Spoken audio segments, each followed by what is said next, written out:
सबसे पहले अगर हम डेफिनेशन की बात करें तो अकाउंटेंसी है क्या? अकाउंटेंसी एक सिस्टमेटिक नॉलेज ऑफ अकाउंटिंग है।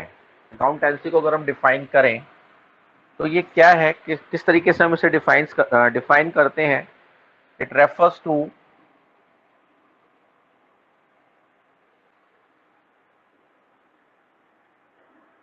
Systematic knowledge of accounting.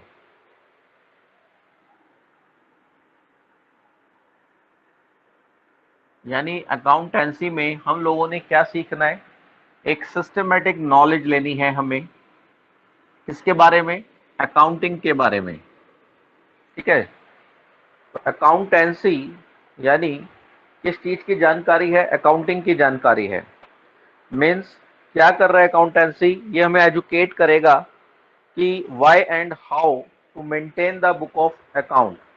यानी जो बुक ऑफ अकाउंट है उन्हें हम क्यों बनाते हैं, किस लिए बनाते हैं, क्या उनकी ज़रूरत है, and how to summarise the accounting information, और किस तरीके से अकाउंटिंग इंफॉर्मेशन को समराइज करता है। यानी कुल मिलाकर के अगर आप देखें अकाउंटिंग के अंदर सारे वो मेथड आएंगे, सारे वो तरीके आएंगे, सारी वो ट्रिक आएंगी जिसके आधार पर अकाउंट्स को मेंटेन किया जाता है। ठीक है जी, तो ये जो मेथड है, ये जो टेक्निक है, इन सबसे मिलकर के अकाउंटिंग बनती है। और इस अकाउंटिंग की जानकारी हमें कहाँ मिलती है? अकाउंटेंसी में मिलती है। यानी जो सब्जेक्ट हम सीखने जा रहे हैं उसके अंदर हमें किस चीज़ की जानकारी मिलेगी? अकाउंटिंग की जानकारी मिलेगी। अकाउंटिंग क्या है? अकाउंटिंग मेथड्स हैं, टेक्निक है, ट्रिक्स हैं बुक ऑफ अकाउंट को मेंटेन करने की। तो कुल मिलाकर के बात अकाउंटिंग के ऊपर आती है कि अकाउंटेंसी में हमें अकाउंटिंग को सीखना है। ठीक है, तो इसका मतलब अकाउंटिंग को अगर हम डिफाइन करें नेक्स्ट, यानी जो वर्ड आता है निकल करके वो क्या आ रहा है अब? अकाउंटिंग। अकाउंटेंसी हमें पता लग गया। ठीक है जी, अकाउंटेंसी में एक वर्ड हमारा यूज हो रहा है अकाउंटिंग। अब हमें ये पता होना चाहिए कि अकाउंटिंग है क्या। इन ब्रीफ मैंने बताया मेथड एंड टेक्निक है जिसमें हम बुक ऑफ अकाउंट्स को रखते हैं। ठीक है, अगर हम इसे डिफाइन करें तो किस तरीके से करेंगे? अकाउंटिंग क्या है? अकाउंटिंग एक आर्ट है। अकाउंटिंग क्या है? Is a art. ठीक है, recording is a art of recording, classifying and summarizing, classifying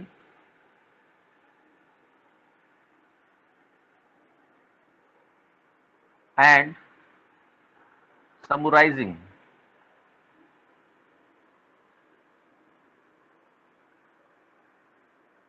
in a significant manner and in terms of money। अब इसकी डेफिनेशन एक बार लिख लेते हैं, फिर हम इसे समझते हैं क्या क्या बातें इसमें कवर्ड हो रही है। Transactions and events,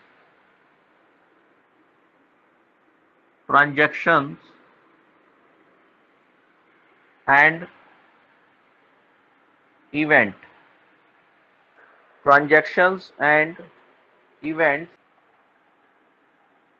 which are in part at least in part of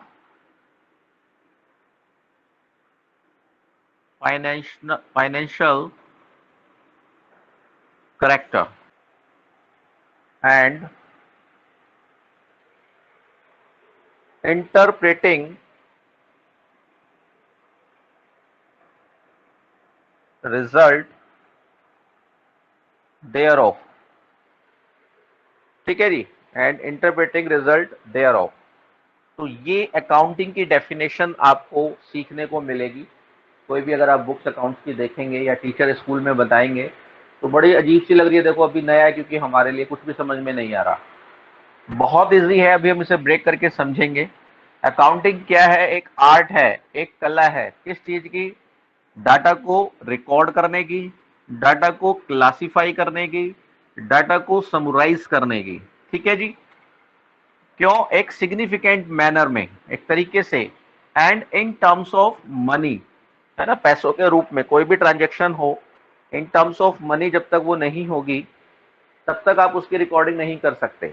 जैसे आप बिजनेस में ट्रांजेक्शन्स करेंगे कोई भी, तो वो मनी के रूप में होगी, है ना। जैसे मान लीजिए हमने कोई सामान खरीदा, गुड्स परचेज, ठीक है, अब कितने का खरीदा, ये अमाउंट होना चाहिए, 10,000 का हमने खरीदा, इन टर्म्स ऑफ मनी होगा, तभी तो हम इसकी रिकॉर्डिंग कर पाएंगे, तभी तो हम इसे अपनी बुक्स में लिख पाएंगे।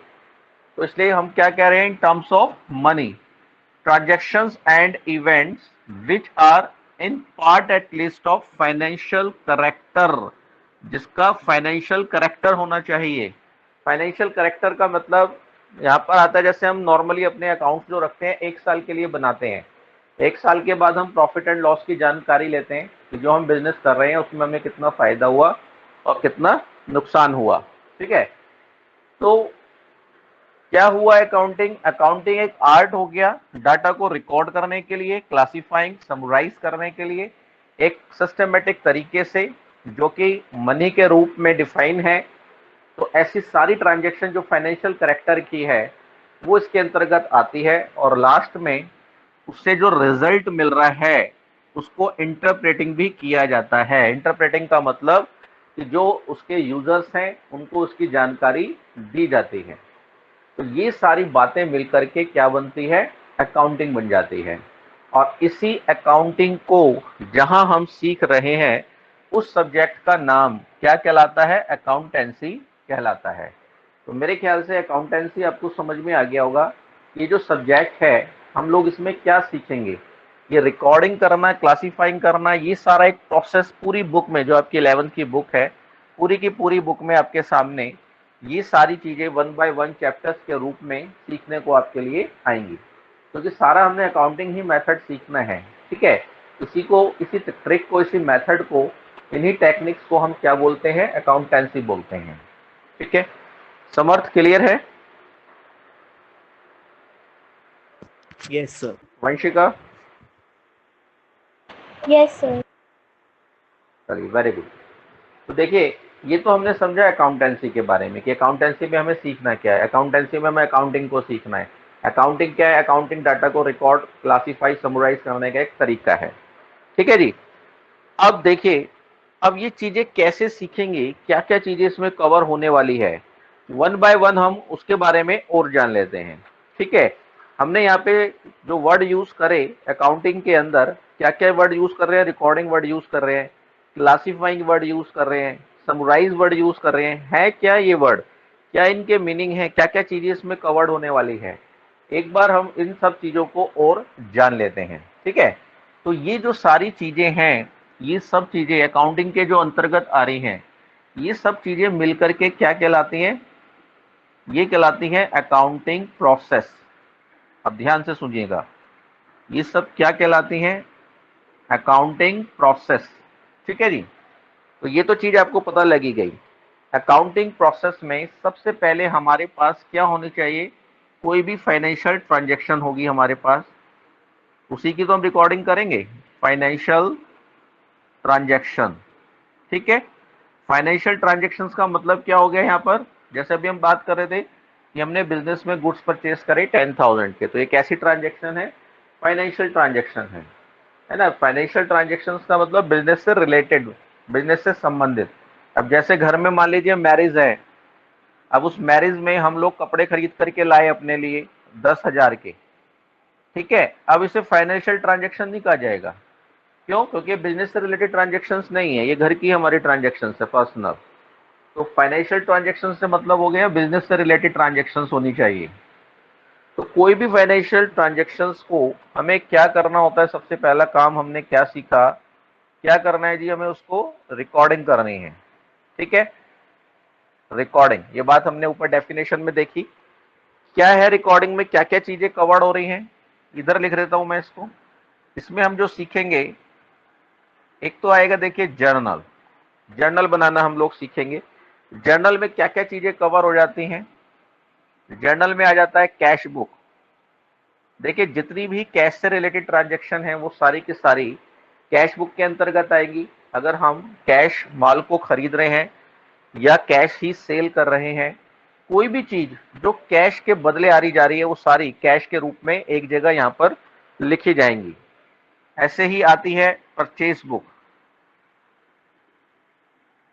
परचेज बुक में सारा परचेज से रिलेटेड आएगा आइटम, ठीक है। ऐसे ही आएगी सेल बुक। जब हम बिजनेस करेंगे तो दो काम तो हमारे मेन होंगे, एक तो हम परचेज करेंगे गुड्स को और एक सेल करेंगे, ठीक है। तो परचेज से आई जो परचेज हम करेंगे वो सारा परचेज बुक में लिखेंगे, जो हम गुड्स सेल करेंगे वो सारे के सारे हम सेल बुक में लिखेंगे, रिकॉर्ड करेंगे। ऐसे ही इनकी रिटर्न बुक भी होती है।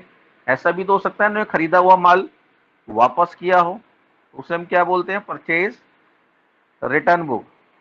सेम ऐसे ही सेल रिटर्न बुक, यानी जो माल हमने बेचा है अगर वो उसे समझ में नहीं आया तो वापस भी आ सकता है, तो उसको भी हमने एक अलग बुक्स में लिखा है, जिससे कि होज पोज ना हो, एक जगह ना खिचड़ी बन जाए। और एट लास्ट बनता है इसमें journal, journal proper. Journal proper होता है जो ट्रांजैक्शन इनमें से किसी भी बुक में नहीं आ रही वो सारी की सारी आपने इसमें लिखनी होती है जर्नल प्रॉपर में। तो कोई घबराना नहीं है अब ये सब नाम देख करके, ये सारे हम एक चैप्टर्स के रूप में आगे हमारे सामने आने वाले हैं। ये तो स्टार्टिंग है, तो एक लिटिल बिट इंट्रोडक्शन आपके सामने आ रहा है चैप्टर्स में कि क्या क्या हम इसके अंदर सीखने वाले हैं, अकाउंटेंसी में क्या क्या चीजें कवर होने वाली हैं। तो ये सारी चीजें मिलकर के क्या कहलाती हैं, रिकॉर्डिंग कराती हैं। यानी हम ट्रांजेक्शन्स को रिकॉर्डिंग कैसे करते हैं जर्नल के रूप में, जर्नल में क्या क्या चीजें आती हैं। जर्नल में कैश बुक सीखेंगे हम बनाना, परचेस बुक सीखेंगे, सेल बुक सीखेंगे, परचेस रिटर्न बुक सीखेंगे, सेल रिटर्न बुक सीखेंगे, and at last journal proper. दूसरा वर्ड बच्चों इसमें क्या आया, क्लासिफाइंग। अब ये क्लासिफाइंग क्या है, रिकॉर्डिंग के बाद आता है क्लासिफाइंग।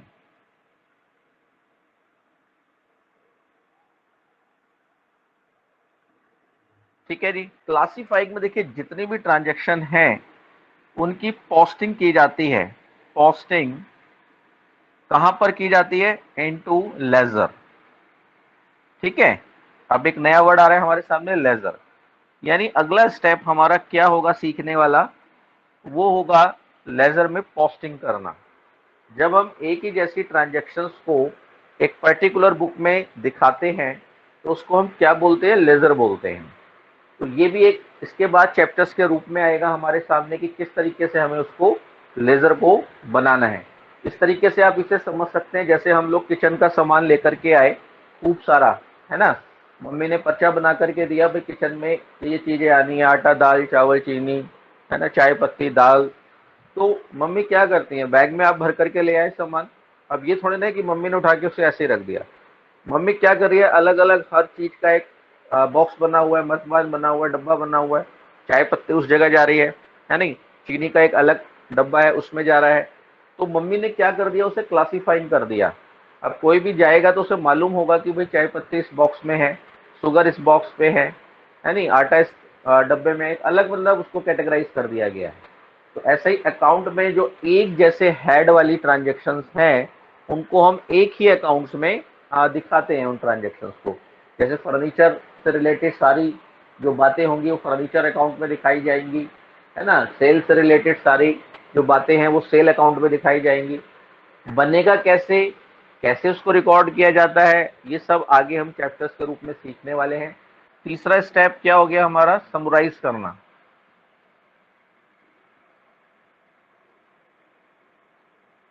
समराइजिंग, ठीक है जी।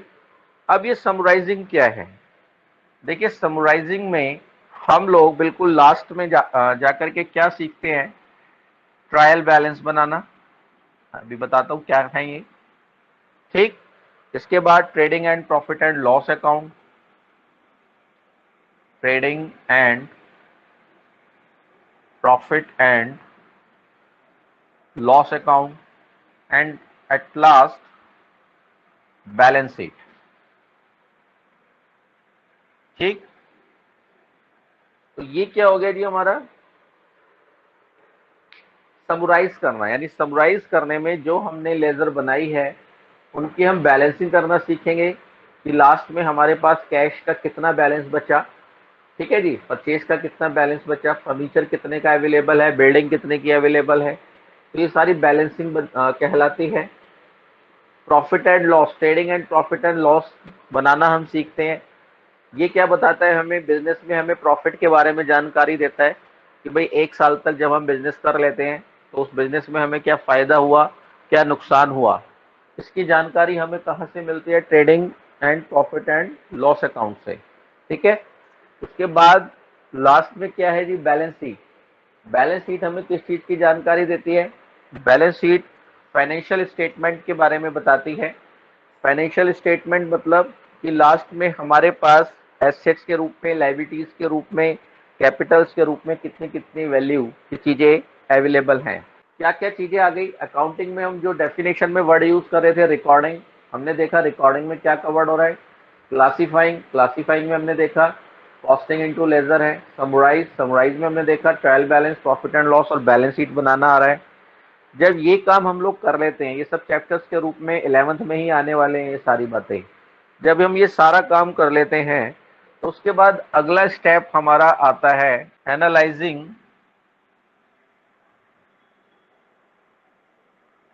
And interpreting. ये हमारा अगला स्टेप हो गया, ठीक है जी। एनालाइजिंग एंड इंटरप्रेटिंग का मतलब क्या हो गया कि जब हमने सारा काम कर लिया तो फिर हम उसे एनालाइज करते हैं ना, एक तरीके का निष्कर्ष निकालते हैं कि भाई कितना हमें फायदा हुआ या नुकसान हुआ तो क्यों हुआ, है ना, और हमें आगे और अच्छा करने के लिए क्या करना चाहिए, है ना। तो एनालाइज करने के तरीके आप सीखेंगे, लेकिन वो हमारे 11th में नहीं है। एनालिसिस में जैसे रेशियो एनालिसिस आता है, कैश फ्लो स्टेटमेंट है, फंड फ्लो स्टेटमेंट है, कंपैरेटिव स्टेटमेंट है, ये सारी चीजें आप 12th में सीखेंगे। जब आप नेक्स्ट क्लास में आएंगे तो एनालाइजिंग कैसे किया जाता है ये हम 12th में सीखेंगे। और सबसे लास्ट में काम हमारा क्या रह जाता है, कम्युनिकेट करना। कम्युनिकेट हमें किसको करना होता है, यूजर को। तो कम्युनिकेटिंग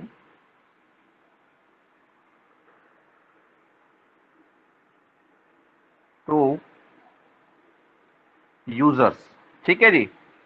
यूजर्स मतलब जो इन ट्रांजेक्शन्स को यूज करने वाले हैं या जिनका इन ट्रांजेक्शन्स में इंटरेस्ट है, वो उसके यूजर्स कहलाते हैं कम्युनिकेट करने में। तो आपने क्या देखा, ये सारा का सारा क्या है, अकाउंटिंग प्रोसेस कहला रहा है। अब देखो मैंने पूरा सीक्वेंस में तोड़ता चला गया हूँ। अकाउंटिंग प्रोसेस ये सारे का सारा हम लोग सीखने जा रहे हैं अपनी बुक्स में। Recording, classifying, summarising, analysing, communicating, यही सारी बातें देखिए डेफिनेशन में आई भी हुई हैं। ये सब चीजें इन टर्म्स ऑफ मनी होती हैं, मनी के रूप में ही इनको हम बुक्स में लिखेंगे, वैल्यूज के रूप, कोई ना कोई वैल्यू होगी तभी हम इन्हें बुक्स में रिकॉर्ड कर पाएंगे। तो ये सारा का सारा अकाउंटिंग प्रोसेस है, ठीक है जी। ये जो चीजें हम सीख रहे हैं, जिस सब्जेक्ट के अंदर हम इन चीजों की जानकारी ले रहे हैं, उस सब्जेक्ट का नाम हमारा क्या है, अकाउंटेंसी। तो देखिए ये तो हमने बात करी अकाउंटिंग के बारे में, अकाउंटिंग प्रोसेस के बारे में। अब ये कैसे होता है ट्रांजैक्शंस, क्या है ये सब, देखिए पूरा जो अकाउंट है, 3 वर्ड्स इसमें यूज होते हैं नॉर्मली, एसेट्स,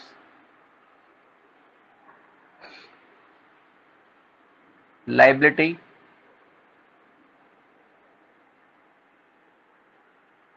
कैपिटल। ये 3 शब्द अगेन एंड अगेन आएंगे आगे तक, जब आप पढ़ेंगे बार बार आपको देखने के लिए मिलेंगे। अब क्या है इनका मीनिंग, उसको हम लोग समझ लेते हैं। अगर हम इन वर्ड्स के बारे में समझ लेते हैं, जान लेते हैं, तो पूरे अकाउंट्स में आपको कहीं पर भी दिक्कत नहीं आने वाली, ठीक है। अब ध्यान से समझिएगा, देखिए जब भी हम लोग अपना बिजनेस स्टार्ट करते हैं तो कुछ ना कुछ अमाउंट हमें अपनी पॉकेट से लगाना पड़ेगा। कोई भी बिजनेस अगर हम अपना स्टार्ट करेंगे, ठीक है, लेट अस सपोज हमने अपना बिजनेस स्टार्ट करा, 50,000 हमने अपनी पॉकेट से इन्वेस्ट करे, तो ये क्या कहलाती है, ऑनर इक्विटी। भाई जो बिजनेस स्टार्ट करेगा वो ऑनर हो गया, है ना, उस बिजनेस का मालिक हो गया। तो इसे हम क्या कहते हैं, ऑनर इक्विटी। और अकाउंट की भाषा में इसे क्या बोला जाता है, कैपिटल। तो जब हम अपना बिजनेस स्टार्ट करते हैं तो 50,000 से हमने अपना बिजनेस स्टार्ट किया कैपिटल के रूप में। अब मान लीजिए बिजनेस करते हुए हमें लगा कि भाई 50,000 का जो अमाउंट है कम रह गया है, थोड़ा सा पैसे की हमें नीड और है और ज़रूरत है, बट हमारे पास अरेंजमेंट नहीं है। तो हम क्या करेंगे, हम उसको बाहर से कहीं से इंतजाम करेंगे 20,000 का। या तो फ्रेंड से लेंगे, बैंक से हो सकता है लोन ले, हो सकता है ना। तो जो हमने पैसे का अरेंजमेंट बाहर से किया किसी भी रूप में, वो क्या कहला रहा है, आउटसाइडर इक्विटी। उसे हम क्या कह रहे हैं यहाँ पर, आउटसाइडर इक्विटी। ठीक है जी। भाई अपने पॉकेट से लगाया ऑनर इक्विटी, बाहर से अगर हम किसी भी रूप में ले रहे हैं आउटसाइडर इक्विटी। इसे अकाउंट की भाषा में हम बोलते हैं लायबिलिटी। यानी बिजनेस में जो भी पैसा हम बाहर से अरेंज करेंगे उसका नाम क्या होगा, लायबिलिटी। जो हमने अपनी पॉकेट से लगाया वो कैपिटल। ठीक है। तो हमने इस तरीके से कितने का इंतजाम कर लिया, 70,000 का। अगर मैं इसे प्लस करूं, 50,000 मेरी पॉकेट में है, 20,000 मैंने बाहर से अरेंज कर लिए। तो टोटल मेरे पास कितने का अमाउंट है अवेलेबल, 70,000 का। ठीक है। अब मुझे बिजनेस करना है। बिजनेस करने के लिए खाली ये तो अभी मैंने अमाउंट कैश के रूप में लिया है, ये 70,000 मेरे पास क्या है, कैश के रूप में है। ठीक है जी। तो मैं यहाँ पे कैश लिख देता हूँ छोटा सा, या ऐसे लिख लीजिए 70,000, ये किस रूप में है, कैश के रूप में। ठीक। अब ये जो एसेट है, खाली कैश से तो बात बनेगी नहीं। बिजनेस को करने के लिए हो सकता है मुझे बिल्डिंग खरीदना पड़े, ऑफिस बनाऊंगा, फर्नीचर भी जरूरत पड़ेगी मुझे। ठीक है। अब मान लो मैंने 20,000 का बिल्डिंग लिया, तो मेरे पास 70,000 का कैश था। तो क्या होगा, जब मैं 20,000 का बिल्डिंग लूंगा तो ये तो बढ़ेगी, यहाँ से कैश मेरा 20,000 घट जाएगा, यानी कितना रह जाएगा, 50,000। लेकिन अल्टीमेटली 70 बना ही रहेगा इसका टोटल।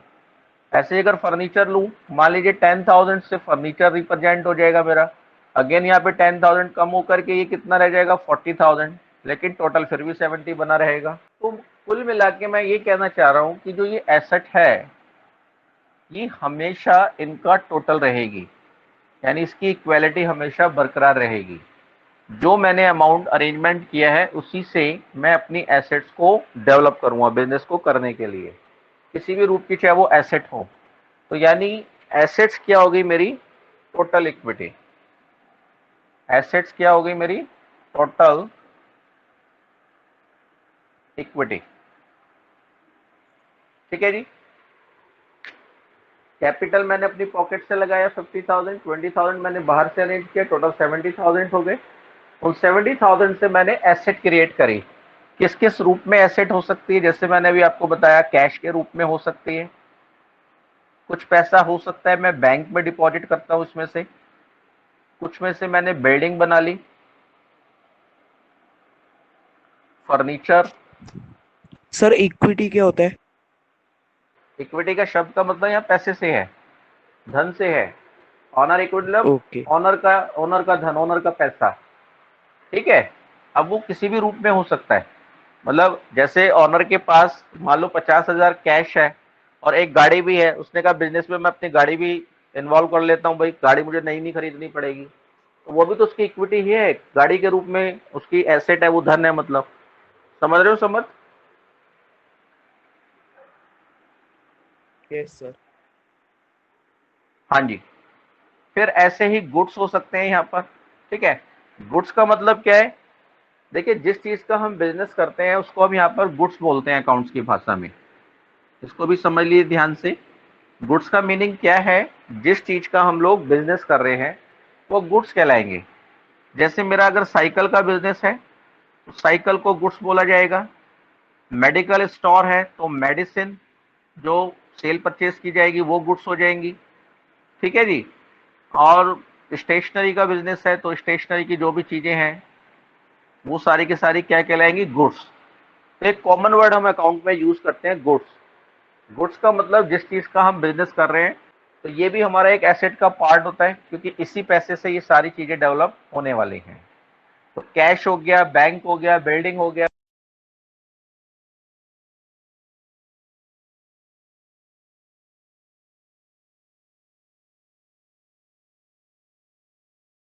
फिर हम बात कर रहे थे डेटर्स की।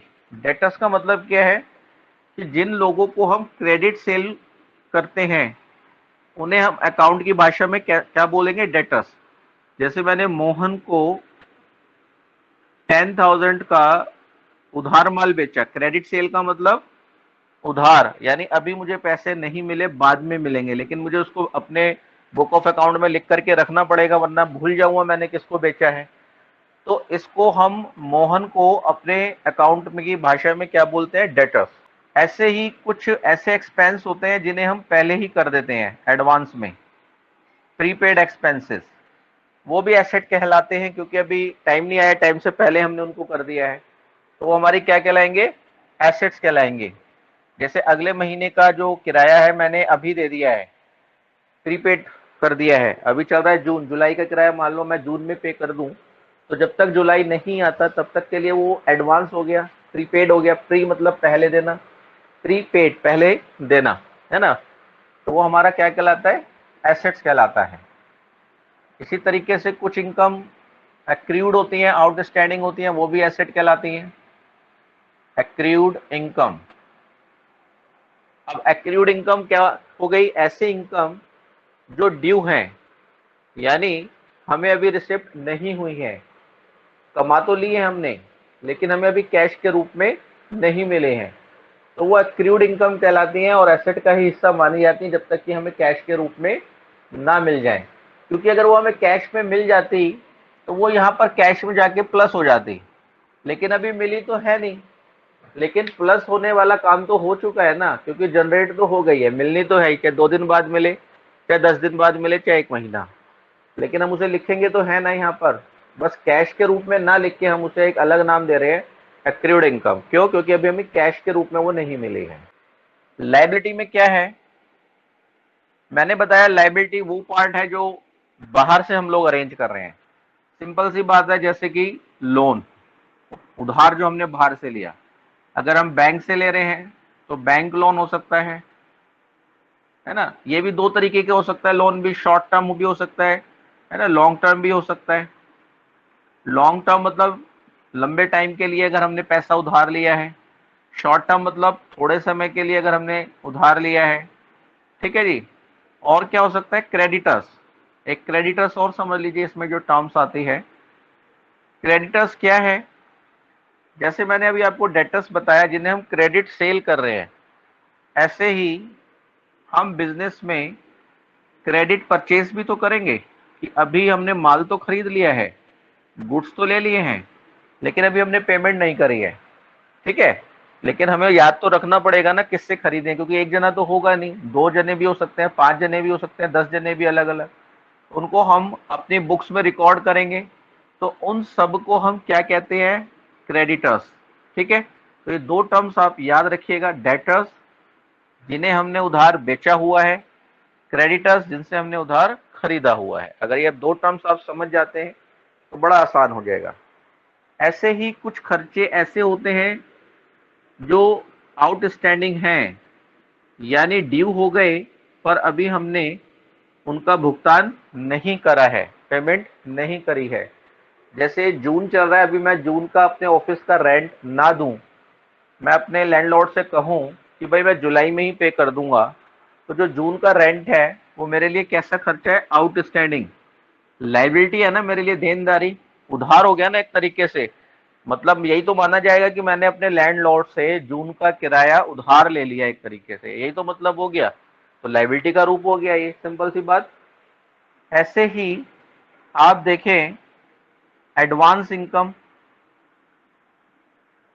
एडवांस इनकम का मतलब कि ऐसी इनकम जो आपको पहले ही मिल गई है पर आपने अभी उसकी सर्विस रेंडर नहीं करी है, आपने अभी उस काम को नहीं करा पर वो आपको पहले ही प्राप्त हो गई है, ठीक है जी।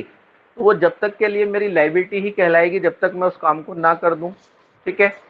तो ऐसे इनकम भी मेरे लिए क्या कहलाती है, लायबिलिटी कहलाती है। तो ये सारी जो चीजें हैं ये आ गई हमारी लायबिलिटीज में। अब लास्ट में क्या बचा, कैपिटल। तो कैपिटल सिंपल है, ऑनर इक्विटी, इसमें कोई अलग से पार्ट नहीं होगा। जो पैसा खुद ऑनर ने लगाया है बिजनेस में वो कैपिटल है ना। वो किसी भी रूप में लगा सकता है, कैश के रूप में भी कोई गाड़ी ले आ सकता है बिजनेस में, बिल्डिंग के रूप में भी लगा सकता है, वो कैपिटल हमारी कहलाएगी। तो यही इस बुक का नाम है। अगर आपके बुक हो आपके पास तो डबल एंट्री सिस्टम इसको बोला जाता है। टी.एस. ग्रेवाल बुक का नाम ही यही है, डबल एंट्री बुक कीपिंग, है ना। तो डबल एंट्री का मतलब ड्यूअल एस्पेक्ट पर डिपेंड कर रहा है। एक पक्ष ये वाला और एक पक्ष ये वाला हो गया। आपने बीच में इक्वल का साइन लगाया हुआ है, इसकी इक्वालिटी हमेशा बरकरार रहती है। मान लीजिए राम ने बिजनेस स्टार्ट किया, Ram start business for rupees 70,000, ठीक है जी। 70,000 से उसने अपना बिजनेस स्टार्ट किया। तो क्या होगा यहाँ पर, दोबारा लिख देता हूं मैं इसको यहाँ पर समझने के लिए। तीन शब्दों पे डिपेंड कर रहा है, assets equals to liability plus capital, ठीक है। तो क्या हुआ यहाँ पे, जब हमारा बिजनेस स्टार्ट होगा तो 70,000 तो मेरे पास कैपिटल के रूप में आ गया, ठीक है। और इधर मेरे पास एसेट्स के रूप में, अगर आप देखें मैंने बताया ना कई रूप हो सकते हैं, तो अभी तो कैश के रूप में आया हुआ है, तो यानी कैश के रूप में मेरे पास कितने हैं, 70,000 इक्वल्स टू लायबिलिटी तो अभी कुछ है ही नहीं। तो देखो 70,000 मेरे पास इधर है और 70,000 इधर है, दोनों साइड ड्यूअल एस्पेक्ट का मतलब यही होता है कि हर ट्रांजेक्शन का डबल इफेक्ट यहाँ पर दिखाया जाएगा, दोनों तरफ उसका इफेक्ट आएगा। वंशिका आपको आ रही है आवाज, क्लियर है? Yes sir. चलिए, तो बेटा ये मान लो अब राम ने क्या किया, फर्नीचर खरीदा अपने ऑफिस के लिए, ठीक है जी। फर्नीचर परचेज फॉर रुपीज 30,000, ठीक। तो कैसे आप इसे दिखाएंगे, देखिए मैंने बताया फर्नीचर भी हमारा एक एसेट का रूप है। तो 30,000 मेरे फर्नीचर में यहाँ बढ़ेंगे, प्लस होंगे, लेकिन कहां से लिया है मैंने, कैश में से। तो यहाँ पर 30,000 मेरे कैश में से माइनस भी होंगे, यानी रूप बदल गया। कैश मेरा किस में कन्वर्ट हो गया, फर्नीचर में। तो यानी एसेट्स के अंदर एक फर्नीचर का मैं हेड बनाऊंगा, उसके अंदर 30,000 में प्लस करूंगा और यहाँ कैश में से 30,000 माइनस करूंगा। इसका मतलब क्या हुआ कि यहाँ से 30,000 निकल करके फर्नीचर में कन्वर्ट हो गए, एसेट का ही एक पार्ट है। मैंने कहीं से उधार तो नहीं लिया ये पैसा, इसलिए लायबिलिटी पे कोई इफेक्ट नहीं है। कोई मैंने अब फालतू और कैपिटल तो लगा ही नहीं, पहले ही 70,000 कैश के रूप में लगा चुका हूँ, उसी का ही तो कन्वर्जन हो रहा है ये, इसलिए यहाँ भी कोई इफेक्ट नहीं है। तो अब मैं अगर इसका टोटल करूं, टोटल को हम बोलते हैं न्यू इक्वेशन यहाँ पर, ठीक है। तो ये क्या इफेक्ट आएगा देखिए, यानी कैश मेरे पास कितना रह जाएगा 40,000, फर्नीचर कितना रह जाएगा 30,000, और इधर अगर आप इफेक्ट देखें तो 70,000 की मेरी कैपिटल भी बरकरार है। समझ में आ रही है बात? अभी भी इसकी इक्वालिटी देखिए 70,000 और इधर कैपिटल भी मेरी 70,000। और इसको बढ़ाते हैं देखिए समझने के लिए, ये जो हम काम कर रहे हैं बेटे इसी को हम कहते हैं अकाउंटिंग इक्वेशन। ये जो मैंने आपको इक्वेशन लिख करके दी है इसी को हम क्या बोलते हैं, अकाउंटिंग इक्वेशन। बड़ी आसान है, कुछ भी नहीं है इसमें समझने के लिए, थोड़ा सा बस कंसंट्रेशन चाहिए, ठीक है। तो ये हमारी क्या कहलाती है, अकाउंटिंग इक्वेशन।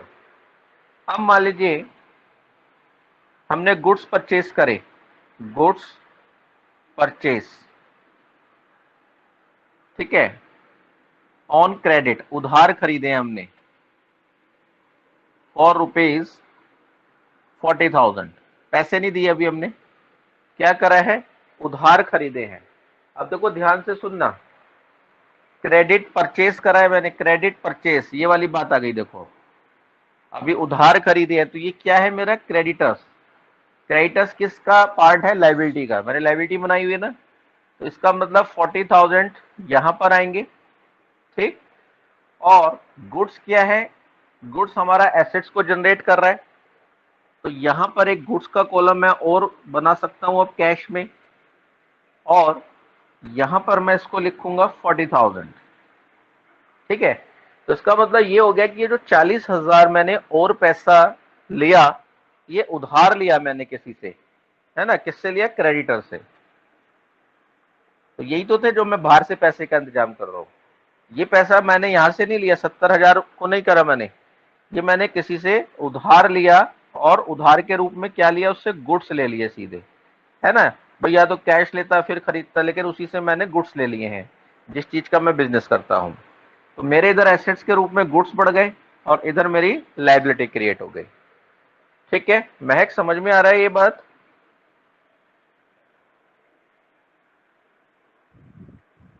Yes sir. हाँ जी। अगर मैं अब इसकी न्यू इक्वेशन बनाऊं चेंज होने के बाद, तो देखिए कैश मेरा कोई इफेक्ट नहीं हुआ, वही है 40,000।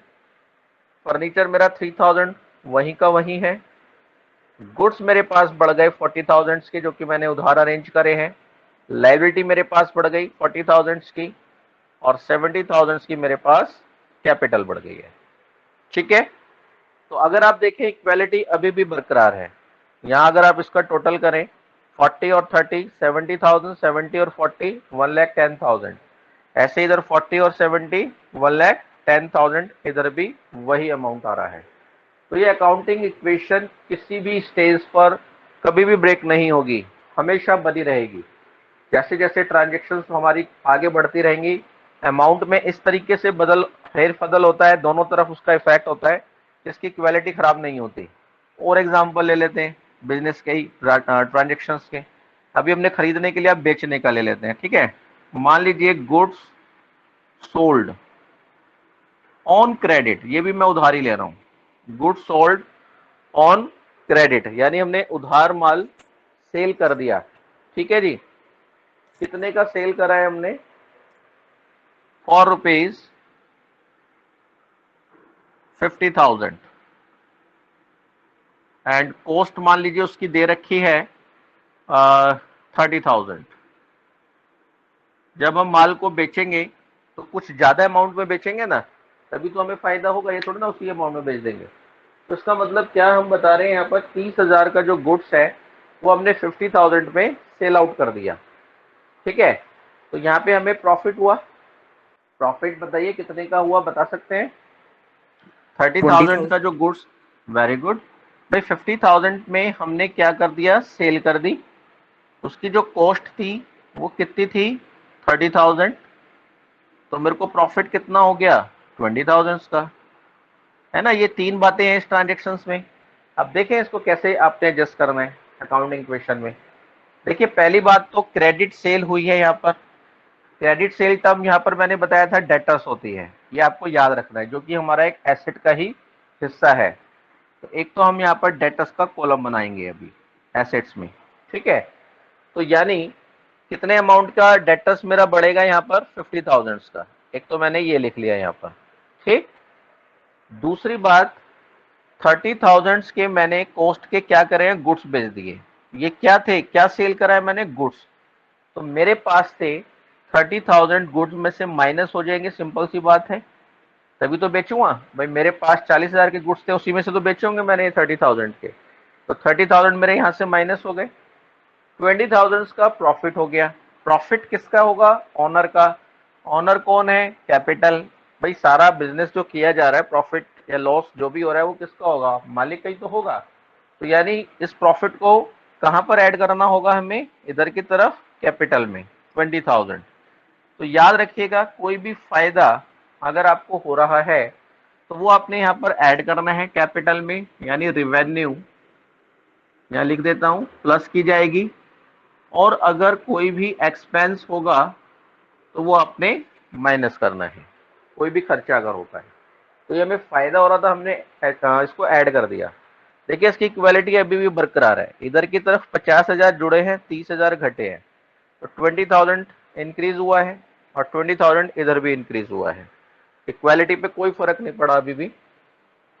अब आप देखिए, अगर हम इसकी न्यू इक्वेशन निकालें, कैश पे कोई इफेक्ट नहीं है, फर्नीचर कुछ नहीं हुआ, लाइबिलिटी यहां से कुछ नहीं हुई, तो न्यू इक्वेशन 40,000 मेरे पास कैश एज इट इज है, 30,000 फर्नीचर मेरे पास एज इट इज है, 40 में से 30 माइनस कर दें तो 10,000 के गुड्स रह गए, 50,000 के डेटर्स हैं, इधर 40,000 की लाइबिलिटी और 90,000 की मेरे पास कैपिटल हो गई है। तो ये इफेक्ट इसका निकल करके आया लास्ट में। तो अभी भी इसकी क्वालिटी अगर आप देखें बरकरार है। चलिए एक लास्ट ट्रांजेक्शन और कर लेते हैं, फिर इसको ब्रेक कर देंगे हम क्लास को आज। अब मान लीजिए कोई एक्सपेंस आता है, जैसे लेट अस सपोज भाई हम काम करेंगे तो अपने यहाँ पर एम्प्लॉय भी रखेंगे, उनकी सैलरी वगैरह भी हम पे करेंगे, है ना। तो हमने मान लीजिए अपने एम्प्लॉय को सैलरी दी, सैलरी पेड ₹10,000, ठीक है, 10,000 की हमने सैलरी पे करी। उसका क्या इफेक्ट होगा भाई, एक तो कैश में से कम होनी है 10,000, कैश जाएंगे हमारे पास से, और मैंने भी बताया कोई, वेरी गुड, कोई भी खर्चा है सैलरी हमारे लिए तो वो कैपिटल में से माइनस हो जाएगी, ठीक है, और कहीं तो कोई इसका इफेक्ट नहीं है, ठीक है जी। अब आपने क्या करना है, लास्ट में फाइनली इसको टोटल करके इक्वेशन को चेक करना है। न्यू इक्वेशन देखिए, 30,000 का मेरे पास cash, 30,000 furniture, 10,000 goods, 50,000 debtors, 40,000 liability और 80,000 का अगेन कैपिटल। अब अगर आप इनके टोटल करें 30 और 30 60 70 और 50 कितना हो गया, 1,20,000 का टोटल इस साइड है, इक्वल्स टू 40 और 80 1,20,000 का टोटल इस साइड है। यानी इक्वालिटी में कोई भी दिक्कत नहीं आएगी, वो बरकरार रहेगी। यही अकाउंटिंग इक्वेशन कहलाती है, इसकी इक्वालिटी हमेशा बनी रहती है। तो बेटे ये आज हमने इसका कुछ बेसिक फंडा सीखे, अकाउंटेंसी के बारे में जाना, अकाउंटिंग के बारे में जाना, अकाउंटिंग प्रोसेस, और एट लास्ट अकाउंटिंग इक्वेशन जो हमारा न्यूमेरिकल चैप्टर है उसके बारे में हमने जाना है।